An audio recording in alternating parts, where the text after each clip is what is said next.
Guys কি অবস্থা সবার, চলে এলাম নতুন একটা ভিডিও নিয়ে। গাইস আপনারা যারা নতুন পাখি পালছেন তারা কিন্তু অনেকেই জানতে চেয়েছেন যে শালিককে কীভাবে আমার মতো পোষা বানাবেন, আমার পাখির মতো। তো যেটা করবেন সেটা হলো 12 থেকে 18 দিনের বাচ্চা আনবেন। বাচ্চা আনার পরে বাচ্চাটিকে মানে নিরাপদভাবে খাওয়াবেন। আমি পাখির একটা খাওয়ানোর ভিডিও আপলোড দিব কিছুদিনের ভিতরেই। আর খাওয়ানোর সময় পাখিকে মানে পানি রাখবেন, সামনে পানি দিবেন, মানে একতলা করে পোলট্রির ফিড দিবেন, একতলা করে পানি দিবেন। আর পাখিকে অবশ্যই আপনারা একটু শুকনো এবং গরম জায়গার ভিতরে রাখবেন। এরকমভাবে কিন্তু পাখিকে আপনারা মানুষ করবেন। আর বেশি আপনারা নেবেন আছে ছেলে হোক মেয়ে হোক, যে পাখি নিলে ভালো হয় সবগুলোই। আর পাখির বাচ্চা আপনারা নির্বাচন করবেন বাসা থেকে একটু সুস্থ সবল এবং মানে বড় বাচ্চাটা, তাহলে আপনারা ভালো অ্যাডভান্টেজ পাবেন নতুনরা। দেখুন পাখিটা আমার কেমন পোষ মানছে আপনাদের দেখাই। হায় হায় হায় হায় হায় হায়, দেখুন সে কিন্তু আমার পিছন পিছন ছুটে আসছে, আমি যেখানে যাই সেখানেও সে আসে। তো এইভাবেই কিন্তু আপনারা চাইলে আমার মতো পোষ মানাতে পারবেন। আর পাখিকে আপনারা সবসময় সাথে করে নিয়ে বেড়াবেন, নিয়ে বেড়ালে কিন্তু পাখিরা অনেক ভালো পোষ মানে। আর পাখিকে সবসময় আপনারা মানে যেখানে যাবেন, এক কথায় মনে করেন, আমি আর একটা জিনিস বলি যে আপনারা যারা নতুন পাখি পালছেন তারা কিন্তু অনেক ভুল করে ফেলেন।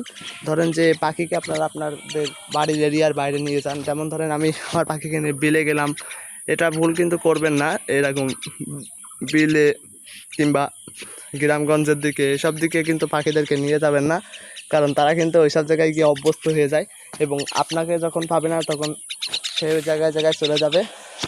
তো আপনারা বেশি গ্রামগঞ্জের দিকে নেবেন না। এবং আরেকটা জিনিস হলো, যারা নতুন পাখি পাচ্ছেন তারা কিন্তু মানে পাখিটিকে অন্য লোকজনদেরকে ভয় দেখাতে বলবেন, যাতে সে আপনাকে ছাড়া কাউকে চেনে না। এবং আপনি ছেলেপেলেদের বলবেন যে পাখিটিকে তাড়িয়ে দিতে। দেখুন আমার সেই কুকুর বাচ্চাটিও কিন্তু এখন আল্লাহর রহমতে ভালো হয়ে গেছে। আর বাকি আয়, এদিকে আসছে আমার শালিকের বাচ্চাটি। দেখুন আমাকে ছাড়া এক মুহূর্ত থাকতে পারে না তারা, আমি যেখানেই যাই তারা আমার সাথে সাথে আসে। ঘুঘুটা কিন্তু একটু একটু ওরাও শিখছে। আপনারা অনেকেই জেনে থাকবেন যে ঘুঘুটা কিন্তু অনেক আঘাত পেয়েছিল ডানা এবং পায়ে, আল্লাহর রহমতে দুটোই ছিঁড়ে গেছে, কিন্তু তারপরে এখনো ব্যথাটা হয়তো আরাম হয়নি।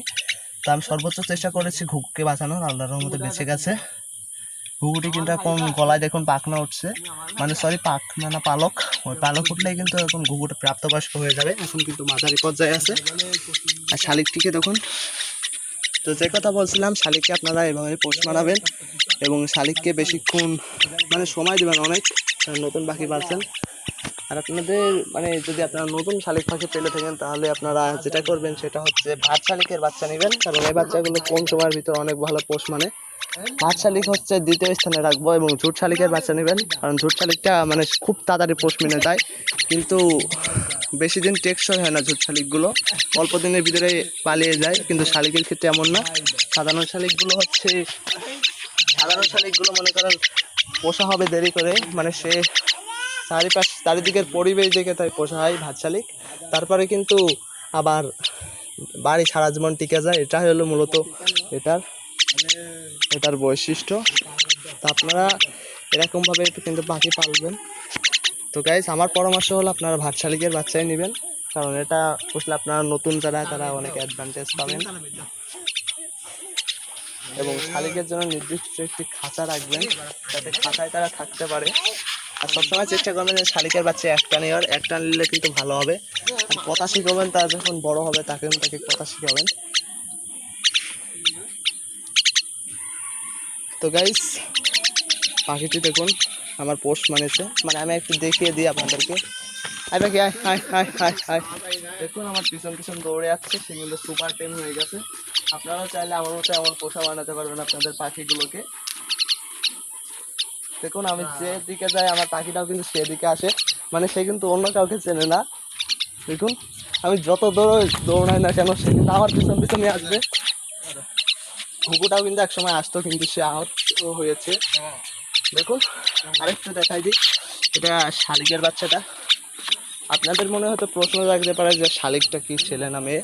আমার শালিকটা হলো ছেলে শালিক, তাকে আমি গাছের নিচে কুড়িয়ে পেয়েছিলাম ছোটোবেলায়, 15 দিনের বাচ্চা থাকা অবস্থায়।